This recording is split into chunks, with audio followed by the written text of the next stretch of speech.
Heyo, Greg Branos here for the Coach Speak Index Friday afternoonish. Gonna rip a couple Best Ball Mania 6 drafts today. For this first one, got an awesome guest who puts out maybe the best article of the fantasy offseason. It's already come out. It's been out for months. If you missed it, you can go back and read it. But he is an analyst for Draft Sharks. Jared Smola, welcome. Yeah, glad to be on with you, Greg. There's no chance it's the best article in fantasy. There's too many other damn good articles out there to say that. I assume you're talking about the things I learned from projections. Yes. Okay. Yeah. I mean that's a fun one because I just literally jot down stuff I come across as I'm doing projections in like February, and I just compile them all into an article and kind of send it out into the world. People love it. I am included in those people. It's a great article whenever it comes out. I know a lot of other people in the industry await that article being released. And yeah, real banger again this year. If you don't want to accept that it's the best, how about it's one of the best, one of the most informative, actionable articles. It might be my best. And it's definitely something I reference throughout. Because I've been doing projections for Draft Sharks for over 10 years. And for the longest time, I would do the projections, but not note anything as I was doing it. And I'd have to go back tens of, maybe hundreds of times throughout every summer to like relearn this stuff that I had done doing projections in February. So I finally got smart enough to just start writing all this stuff down. Then I got smart enough to decide to actually make it an article at some point. Hell yeah. Well, we're all very appreciative of that. And are you ready to jump in this draft here? Oh yeah, let's do it. All right, giving you all like a 6 seconds heads up. About to click this enter button on Underdog. If you're not on Underdog already, there's a QR code in the bottom left-hand corner of your screen. Just take a little money shot with your phone. Get up to $1,000 deposit match and a free pick'em. Some good pick'ems tonight in this weekend. My goodness. All right, we're in a draft. I'm going to get that up on screen. We have pick number 11. Good. Oh, beautiful spot. Love that. Let's get it up here. Getting 2 elite players at that 11. Yeah, I was gonna say I like this spot in rounds 1 and 2. I think it gets tricky in rounds 3 and 4. Yeah. Like used to, you would have Lamar and Josh Allen kind of slide to that area, like back into the third. That's not really happening anymore. They're going like early. Yep. Third now. We got somebody here in the 5 spot. Cool. What's that jersey you're rocking today? Oh yeah, this is Dikembe Mutombo. Oh, nice. Denver Nuggets, old school. No. I wish I had like a super long ET finger. All right. So I could do the Mutombo a little bit better. Oh, we got somebody in the 8 spot as well. Yeah, you an NBA guy? Not anymore. I used to be. I'm just too busy now to follow anything besides NFL. And then in the off season, I'm a golf fan, golf better. Okay. So that's kind of all I follow at this point. Don't have time for anything else. Yeah, I used to watch a decent amount of NBA, and it's just not feasible anymore. It's just all NFL all the time. Yep. I think I watched like one NBA Finals game this year, like not even a full game, like a couple quarters. I find the regular season NBA kind of boring too. I think it kind of ratchets up in the playoffs. So if it's on, I'll try to catch some of it. But I was always more of a college basketball. Oh yeah, fan. Yeah, college basketball is great, especially in March during the tournament. My God, what a time! It's about to be our pick. All right, sort by ADP here: Puka, Amon-Ra, St. Brown, Ashton, Genty, Achane. It's Puka for me pretty easily. I'm not that scared of the Stafford stuff to push him down. I think I have him like 8th overall in our rankings. So I like him at 11 for sure.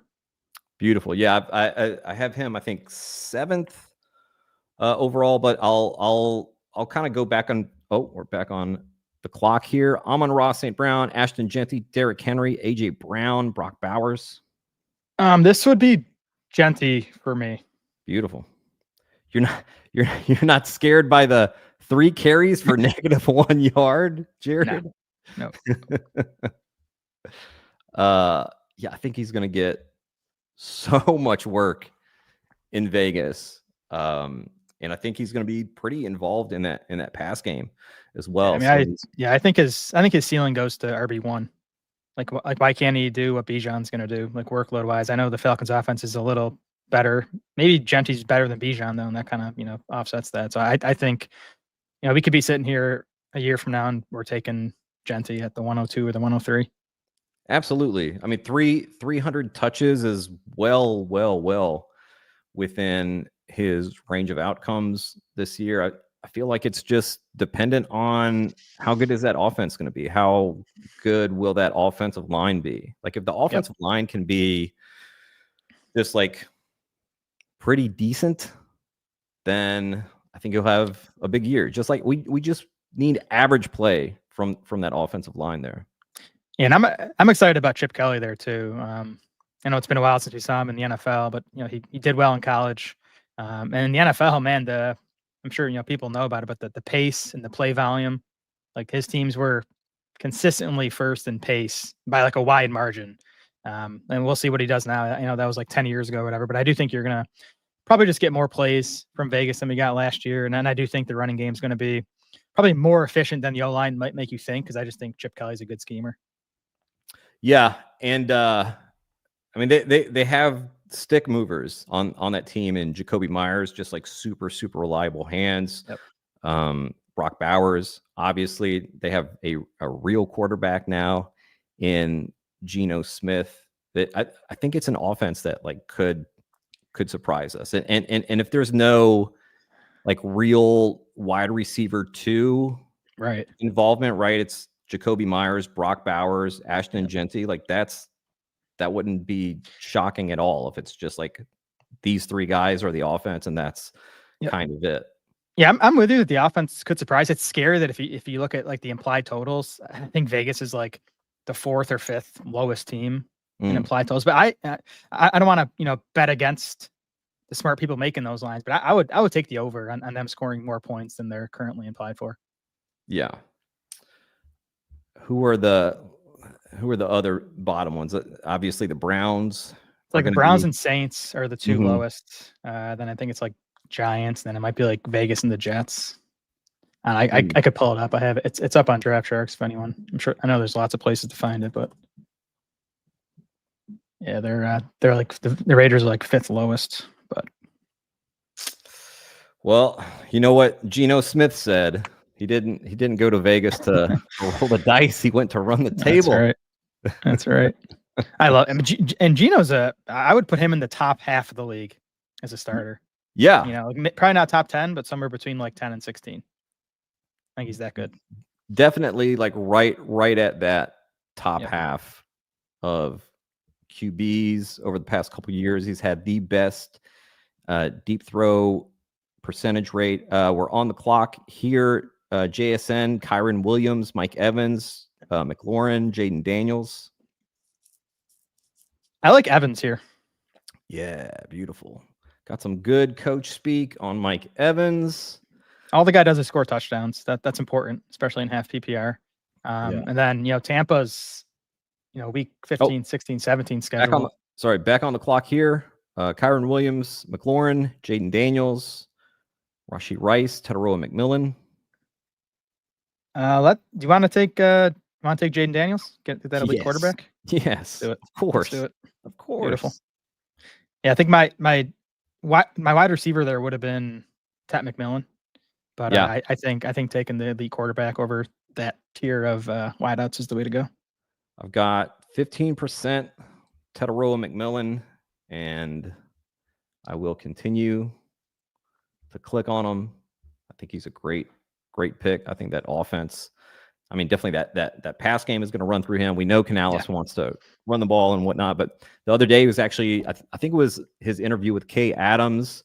He was talking about how, like, we want to be, like, last year we just ran the ball on first down pretty much every time. This year we want to be more aggressive on first downs, and I feel like Bryce Young allows us to do that now, and Tedero McMillan allows us to do that now. And he's also talking about just like the not just how great McMillan is in the intermediate game and the yak game, but also just how good he is down the field, and how he thinks like that connection between Bryce Young and Tedero McMillan deep is really being established right now. We know he's a good contested catch guy. So I'd said a few months ago, in 2024, we got this quote from Canales after they got Deontay Johnson of, hey, our passing offense is going to flow through Deontay Johnson. It's going to be, we snap the ball, where's Deontay Johnson? And I thought we would get kind of a similar quote from him on Tedero McMillan, and we did a couple weeks ago. So very, very clear that he is a huge part of the plan, and he just fits so perfectly with what Bryce Young does well. It's truly a perfect match there. And I mean, Deontay was getting peppered with targets early last season. So, Canales was telling the truth there. And McMillan, I think McMillan was an awesome prospect. I think people were trying to kind of poke holes in him throughout the process. That happens nowadays. We do this prospecting stuff for so many months before the draft that people just start poking holes. But I was glad the NFL agreed, and he got the 8th overall draft capital. That's obviously really strong. So I think he might still be underrated as a prospect. Yeah. About to be back. So Waddle's someone I would have liked there, because I like him in a vacuum, and then you get the Evans Waddle week 17 stuff. On the clock, James Conner, Adunze. Oh, we're Connor guys, right? Yeah. You want to take Connor? I would take Connor because I think it's pretty kind of flat at wide receiver. A couple guys there I'd be okay with here. Yeah. Let's do Connor. Then we'll be back up in a few picks here. Just looking down ADP wise. All right. Anybody that you're this would, Debo, I mean, so Jaden Daniels. I'd be fine with. Oh, that's true. Yeah, we probably should go Debo. I was gonna say I'd be fine with Olave, Debo, or Jennings. I like Olave best straight up, but I think for the stack, let's go Debo. Yeah, I'm usually taking Olave there, but with Jaden Daniels, definitely want Debo, and they keep talking up Debo. I'll get to that in a second. Just recapping our team thus far: Jaden Daniels at QB, running back Ashton Genty, James Conner, wide receiver Puka Nacua, Mike Evans, and Debo Samuel. Loving this start here. Yeah, they're talking up Debo big time. They were really happy to acquire him. We know obviously Adam Peters was there in San Francisco with Debo. So whenever you have that kind of situation where it's like someone bringing in someone that they're familiar with already, that's I think like a good green flag. And then I mean, people say, oh, look at Debo last year. He's obviously washed. Well, look at Debo in the very beginning of last season, before he picks up an injury, before he's in the hospital with pneumonia. Yeah, the guy got pneumonia. Yeah, he said he felt like he was gonna die. Yeah, and then he's back playing several weeks later, and people are like, oh my God, he looks terrible. Yeah, he looks like someone who just walked out of a hospital. Exactly. Yeah. I have the pre-pneumonia, post-pneumonia splits in that article. We were talking about the things I learned from projections. So 5 games pre-pneumonia, 10.5 yards per target, 2.19 yards per route. 9 games post-pneumonia, 6.8 yards per target, 1.26 yards per route. Pretty obvious to me that he was impacted pretty significantly by the pneumonia. I think it's a good fit in the offense too. I mean, what do we always make fun of Kingsbury for? Horizontal raid, right? Yeah. I mean, Debo's awesome after the catch, so I think he's going to be a great fit. Yeah, and I think they'll use him in a similar way that San Francisco used him. Like they're going to get him touches out of the backfield there as well. They're going to do, all the screen game that we saw last year with De'Ami Brown, Olamide, Zacchaeus, and like everyone that was just rotating through at that wide receiver 2 spot. Like that's all Debo now. And he's probably going to, I bet he's going to still do some stuff rushing as well. Yeah. All right. I mean, it's not like they have a loaded backfield there. Robinson's okay. Eckler is what he is. I think Debo could, pick up 2 or 3 carries per game even. Absolutely. Yeah. Believe that. All right. So I'm thinking wide receiver here, probably, unless there's a running back faller. Let's see how we're looking. I'm always curious where Egbuka is going here. He went 70th. Yeah. In this draft. That ADP is jumping. Let me pull up the receivers. This is tight end. We're kind of in the dead zone, right? Nothing there. Yeah. Well, there's Hawkinson, who I do enjoy clicking on. And these are the receivers here. It's a little rough at receiver. All right, 1 pick away. Got the falling Chris Godwin knife. All right, we are on the clock. It's Chris Godwin, Jaden Higgins, Darnell Mooney, Michael Pittman Jr., Cooper Kupp, and then Reed and Downs were at the top of my list, but they go. Yeah, I'd be okay taking Godwin here. Godwin. All right, let's do it. He's our wide receiver 4. We don't need him right away. Mm-hmm. Hopefully he's healthy by the time we get to the weeks that matter here. He was so damn good last year. I know he's coming off the serious injury. A year older. He's got Egbuka, but back on the clock here. Aaron Jones, TJ Hawkinson, Darnell Mooney, Brian Robinson Jr. I don't love the running backs. I like Hawkinson or Mooney. Yeah, let's go. This clock goes fast. Damn, I do love. I wanted both of them. We'll see. Nice. We'll see if Mooney makes it back with the shoulder. But I mean, I haven't moved him in my rankings at all. It sounds like he'll be out there for week 1. Yeah, he'll be fine. And I don't think those guys are going to play much in the preseason. And this is the second year of that offense. He's had some good time with Penix near the end of last season. Like he'll be good. Hawkinson. I mean, looking back 2 seasons ago, like really, really crushed big time for Minnesota. I think he was being taken in like the 4th or 5th round, and it was like, man, this price is like pretty expensive for Hawkinson, and they just crushed for that Minnesota offense. And I think he could do it again this year. Yeah, I mean he's I was gonna say he's coming off the ACL last year, so not a surprise. Production was down. I guess my concerns with him are when he had the big 2023. Addison wasn't really Addison yet, at least early in that season. Then I am projecting Minnesota to pass a little less with the rookie quarterback.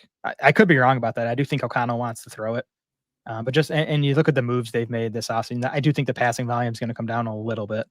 I actually agree with you. They upgraded the interior offensive line. He's been wanting to not be run heavy, but he has talked about like we want to be able to run the ball. We want to establish the run because that opens up the passing game even more when you can run it. And you can tell how frustrated he's been at the last couple of like running back 2s that he's had there. He expected good things from Ty Chandler. That obviously didn't work out, and he's basically said as much in interviews and press conferences. And now they bring in Jordan Mason, who he's like basically doing backflips over with that backfield of Aaron Jones and Jordan Mason. You look at how good the defense is, and this is a team that could just be milking clock at the end of games with 2-score leads. and Jordan Mason and Aaron Jones out there. Yeah, so that's my concern. But I also think you're getting again a passing game. I just believe it. Even if the volume comes down, I think it's gonna remain efficient. Even with the essentially rookie quarterback in McCarthy. I like the fact that they play all those games indoors, including the game against the Lions as well. So still plenty to like about Hawkinson and honestly Addison and even McCarthy is one of my higher drafted quarterbacks. Yeah, and in a best ball format, like TJ Hawkinson is a guy that I would love to have in the fantasy playoffs because we know he can put up these like really, really big games of 100 yards and a touchdown or two. For sure. What are we looking at here? Creeping back up on our pick. Baker Mayfield is still available if we wanted to pair him with Evans and he's gone. Okay. Godwin. Yeah, that would have been too much invested in quarterback for me anyways. Yeah. Rashid Shaheed is out there at receiver. Rashid Shaheed is my highest owned receiver. You want to go Shaheed? Let's do it. Yeah, let's go. Yeah, I am way too invested in the Saints offense. I just think Kamara, Olave, and Shaheed are underpriced. I get the quarterback concerns, but I think the play volume is going to be there with Kellen Moore. I think Shaheed and Olave are just super talented receivers. Yeah, back on the clock. Etienne, Ingram, Scattaboo. Is Spears, Tyjae Spears still out there? I think he should be. Yeah, you want to take Spears? Let's go. Little another one of my highest owned correlation with Shaheed. There you go. Love it. Yeah, Spears. I just think he was hurt all last year. They talked all last offseason about these guys being interchangeable. They said interchangeable 10 times last offseason. I think it just didn't happen because Spears wasn't healthy. Right. Yeah, we got a lot from offensive coordinator Nick Holtz, from head coach Brian Callahan, kept saying 1A, 1B, interchangeable. Callahan did also say, like, we're at the same time, like, we're going to ride the hot hand. And, Pollard did run pretty well last year, but as you mentioned, like, Spears was banged up for a good chunk of the season. And actually Pollard was as well, to the point where Pollard in the back half of the season, like, wasn't even practicing during the week it felt like the entire second half of the season, he just would not practice throughout the week. And then game day, he would be out there. And they said after the season, I think it was their offensive coordinator, Nick Holtz, that said, like, we put too much on him. Like, we ran him down too much this season. So if Spears is able to stay healthy, I do think he gets a really nice workload there. I could see him being a 50-50 guy there. I could see him. I would think, like, worst case scenario, if he's healthy, is like 40% of the work there. And with how explosive he is, how good he is in the pass game, that's the reason that they brought Tony Pollard there, having Spears. They like Spears and they wanted this interchangeable thing. So they're not tipping anybody off when a particular running back is in the game. Like, they can both do like pretty similar things. And Spears is super, super exciting with the ball in his hands. Yeah, and the pass catching core is horrible behind Calvin Ridley. So you could see 25% of the targets going to those running backs. So I have it projected like 60-40 right now in favor of Pollard. But I think that's enough to make Spears a standalone option, can give us some starter weeks, and then he obviously has the high end handcuff upside. And then I also wouldn't be surprised if it's 60-40 in Spears' favor by the second half of the season, just because Spears is like in his prime, and he's like 24, maybe 25. Pollard's like 28 now. He's kind of probably heading in the opposite direction. What was pretty surprising to me last season is how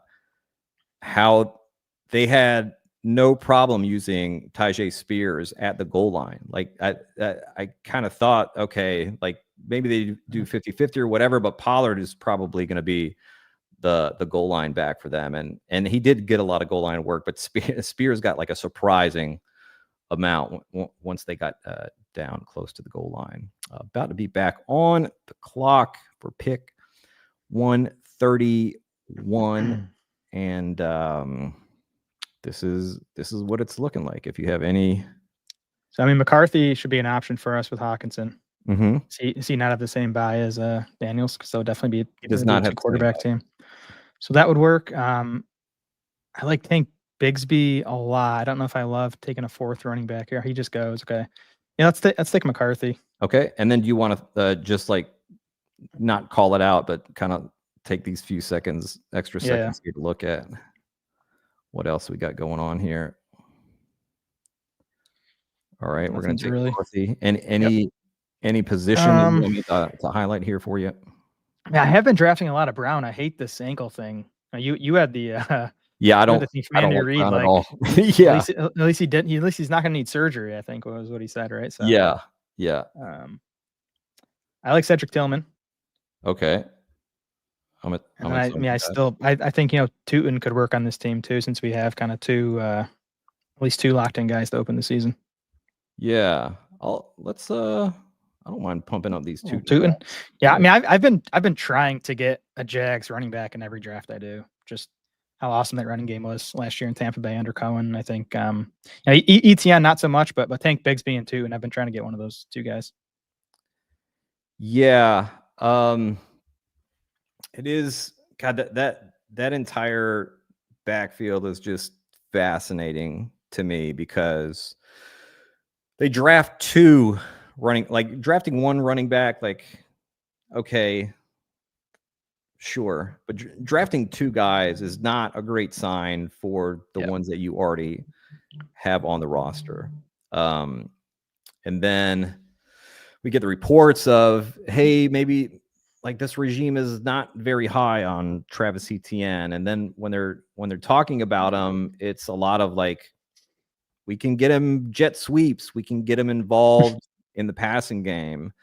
But then when you look at the type of runner that Liam Cohen likes in his system, it's these like fast 2 and through the hole guys, which is, a Tank Bigsby thing. It's making people miss, right? We saw that so much with Bucky Irving last year. That's something that Tank Bigsby can do. He's very good after or just like forcing missed tackles, whether it's elusiveness or for him it's a little more of the power. And then Liam Cohen points out about Bashal Tootin. Like, you look at his college tape, he's making just all these guys miss behind the line of scrimmage, and they're talking about the home run threat that he is as well. And who knows if these running backs who were taken, in these later rounds end up being a hit. Like, a lot of them will flame out, but we get some pretty big hits out of some of them. And one of them was a guy that played with Liam Cohen last year in Bucky Irving. So yeah, I'm willing to take that shot on Bashal Tootin, like eventually being induced. And the Bigsby thing's interesting too. Like I'm with you that they take 2 running backs. It's probably not good for Bigsby, but it could be a case where like Cohen started to see Bigsby, in practice, and was like, oh, this guy's pretty damn good. And everything we've heard out of Jacksonville is he's kind of been the lead runner. I still think Tootin has a good chance second half of the season to be the lead ball carrier there. So especially in Underdog, I think he might be the upside pick. We're on the clock. Kyle Williams, Najee Harris, Xavier Leggett, Tyler Algier. So I think we got to go wide out here, right? Yeah. I mean, I like Leggett. Yeah. Yep. I was clicking him as like a safety in case the time ran out. And the Dave Canales talking about T-Mac and Leggett when he's talking about their receivers. About to be back on the clock. If there's anybody here, I like Jerome Ford, but what's our builder now? We got 2-4. 2-4-6-1. We could go Hunter Henry at tight end. I mean, I know it's gross, but Zach Ertz with the Daniels. Yeah. Let's take Ford. Let's take Ford. I like Ford quite a bit. I'm not convinced Dylan Sampson's a better player. Okay. Ford was good. Ford was good. Ford averaged 5.4 yards per carry last year. All of their Browns running backs averaged 3.4 yards per carry. He can catch. He had like 37 catches last year, 44 the year before. Good speed score. He's a guy that is kind of to me is like inverse Braylon Allen from last year, where like Braylon Allen looked really good. When you're just like watching the game, you're like, oh, okay, this is very interesting. And then you look at his number and is like, oh shit, this guy was actually kind of terrible. And then with Jerome Ford, you're watching him play and you're like, all right, like a pretty average running back. And then you look at where he ranks in all in all these different categories, is like, really? Yeah, Yeah, I mean, Judkins could be out a long time. So just that fact alone, like I honestly, it's going to be a split backfield. I think you're going to see Ford and Sampson be significantly involved. I don't think either guy profiles as like a feature back. But I mean, we got Ford essentially around after Sampson. Like I just think Ford is the better value at this point. Well, Stefanski referred to him as being the lead back. Now, with who knows how it shakes out eventually, near the end of the season. But it sounds like, at least to begin the season, it's going to be Jerome Ford. And yeah, the Quinshon Judkins falling knife is a really fascinating thing to me. Of like, at what point are you taking Quinshon Judkins, and like, would you take him with another one of these Browns backs? To me, I think like the better play would be, getting Sampson and Ford, and then just like betting that Judkins misses the season. But there's a point where I'm very intrigued at taking Judkins, and we get the stuff from was it Drew Davenport yesterday saying like there's definitely a possibility he could play this year and like maybe not even miss that much time. Well, even if it's a 6-game suspension open in the season or whatever, like, again, it's Underdog. If this guy is getting 60% of the backfield work in the final 5 weeks of the season, that alone might be worth it.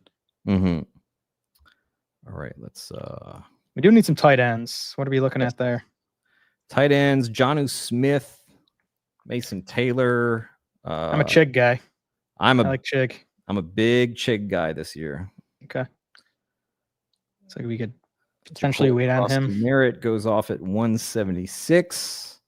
He's getting a little rich for me. He's getting pretty expensive there. This is probably going to be a 2-6-7-3 build. Wow, Chig goes off. Yep, sounds about right. Unbelievable. What's available at wideout? We need to take 2 tight ends here. Yeah, wide receiver Jalen well, probably don't want to take a third one there. De'Ami Brown, Michael Wilt. We could take Horton. Do you want to just like take Torrey Horton here? Sure. I was a Horton fan as a prospect, and I think he's gonna ice MVS easily. Yes. And like, well, I mean, what if Cooper Kupp's like actually washed? Like, let Horton be the number 2 there. Let's talk about the MVS thing after we make this next pick here. I haven't drafted Jonnu once since the trade, but I think at this point he's okay. Yeah, we could take him or a running back here. Really punt tight end. Battle. Well, we have Hawkinson. We could just add 2 on. I like Roschon best. Roschon, sure. Yeah, I know there hasn't been much positive buzz on him, but I still think there's a path for him to play a big role. Yeah, there are some later tight ends here who I like quite a bit, and I've done several of these 3 tight end builds where I'll take like a Hawkinson early or something like that, and then I'll add on. Well, usually it's like Chig and Juwan Johnson or something in that range. But God, who were we just?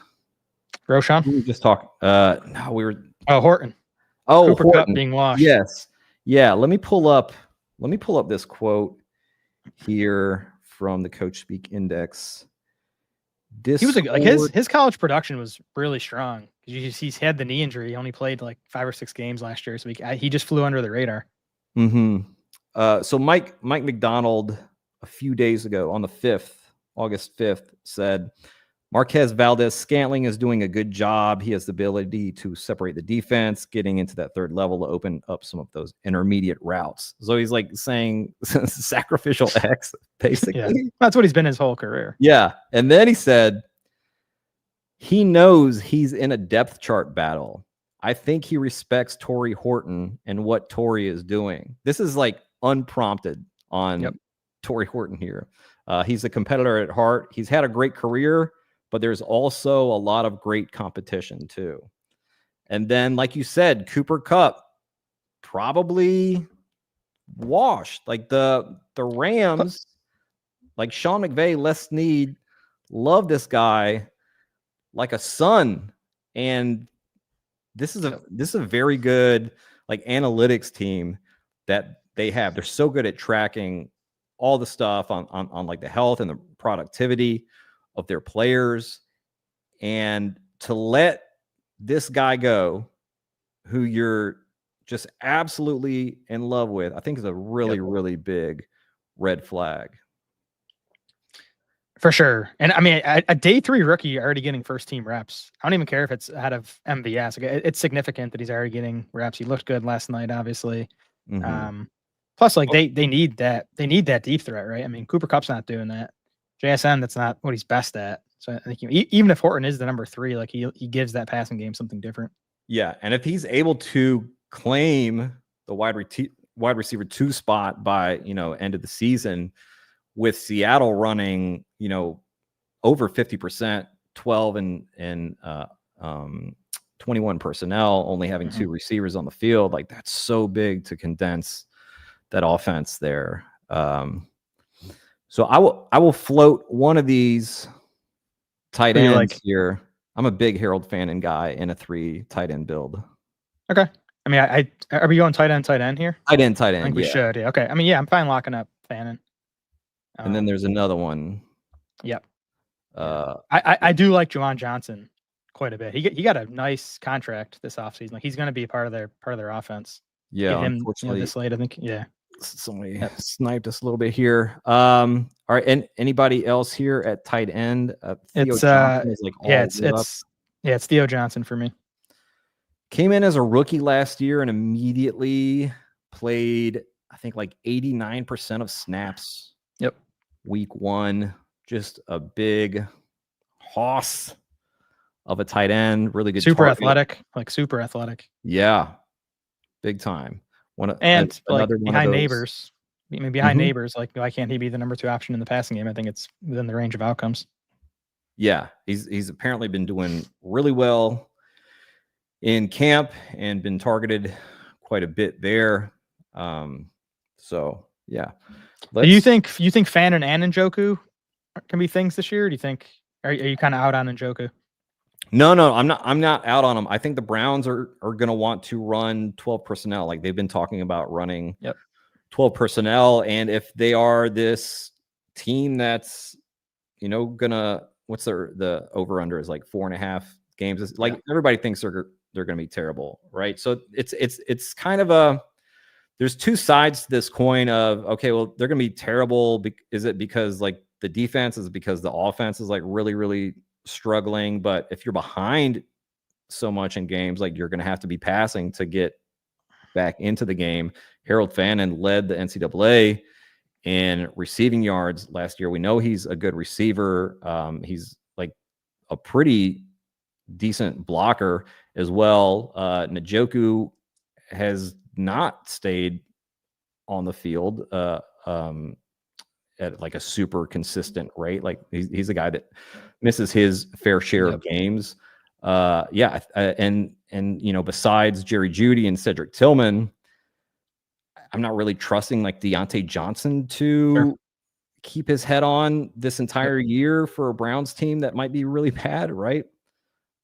I just think there's a lot of upside for Harold Fannin Jr. and like being able to take him in a 3 tight end build with, TJ Hawkinson and Theo Johnson. Like I'm good with that. Absurd college production. It does worry me that he fell as far as he did in the draft. There were a lot of the film people I think had some issues with Fannin. I mean, you can't overlook the production. It's crazy. Yeah, to be able to get that in round 18 or whatever. Like you gotta like the upside case for it. Absolutely. Let's recap this team here. Quarterback, Jaden Daniels, J.J. McCarthy. Running back, Ashton Genty, James Conner, Tyjae Spears, Bashal Tootin, Jerome Ford, Roshan Johnson. Wide receiver, Puka Nacua, Mike Evans, Debo Samuel, Chris Godwin, Rashid Shaheed, Xavier Leggett, Torrey Horton. Tight end, TJ Hawkinson, Harold Fannin, Theo Johnson. How you liking this team? Solid. The wide receivers worry me a little. It's not as correlated as I would like, but that's what happens when you're drafting on stream. Mm-hmm. Yeah, I like this team quite a bit, actually. This is a guaranteed winner. So let me go ahead and type that in just so the universe knows, so Underdog knows.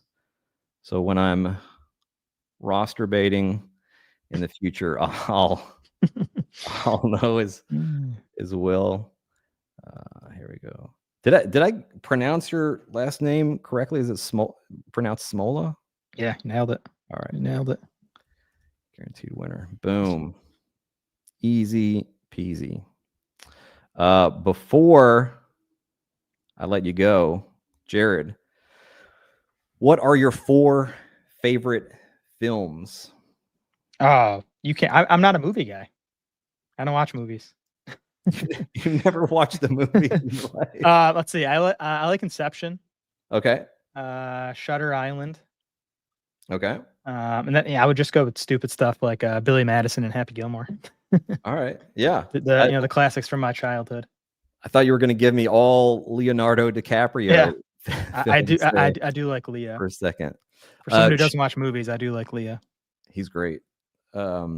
Shutter Island is a film that I watched in theaters, and I don't think I've rewatched it since then, but I keep it's on my rewatch list. I keep wanting to this is the week I rewatch Shutter Island, and I've been doing that for like a few years. Inception's the movie that I didn't see in the theaters that I wish I could. Ooh. I just feel like that movie would be unbelievable in a theater. That feels like a movie that they will end up putting back in theaters at some point. I don't know what year. I hope so. Maybe like a 25 year. Yeah. We got to be past 10 years. 10 years, right? Yeah, I think so. Yep. Yeah. Or if you're in a place like, LA all the time is sure. Putting these films up. Got a question here in chat. Is Darren Waller draftable? What's your opinion? Yeah, draftable. Like when you're into the Theo Johnson, Mason Taylor, Harold Fannin, like you could take him. He's not at the top for me. I like Theo Johnson, Juwan Johnson, and Jatavian Sanders. Those are my 3 favorites when you get into the dredges down there. People seem like pretty split on Juwan Johnson. People don't want to draft Saints, which I get. Mm-hmm. But again, I think Kellen Moore is like a top 5 play caller. I think he's going to make them better than you might think.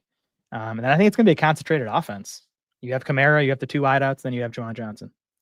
Yeah, they've talked about Juwan Johnson's ability to be a vertical threat. And we saw him, in Clinton Kubiak's offense of getting these big chunk plays in the passing game.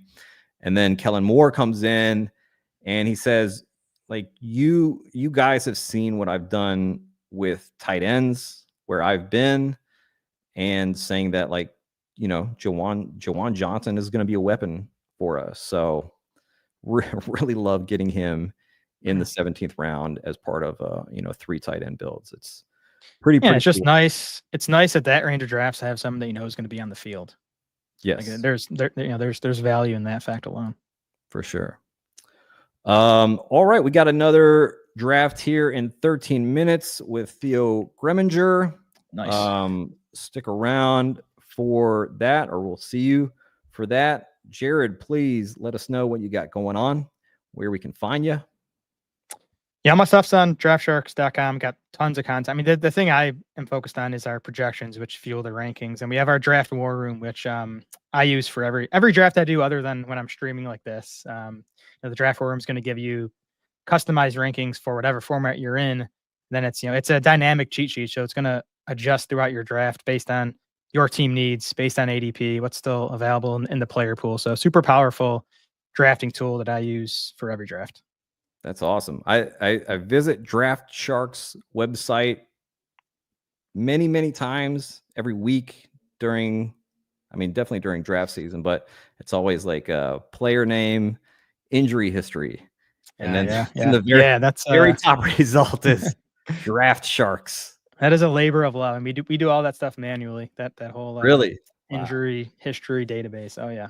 That's incredible. It's quite the database. As someone who has built a database, I love the Draft Sharks injury history database there. All right, cool. Well, thank you so much, Jared, for joining us today and drafted this sick ass team. Thank you for everybody who came and hung out. We'll see you in 12 minutes.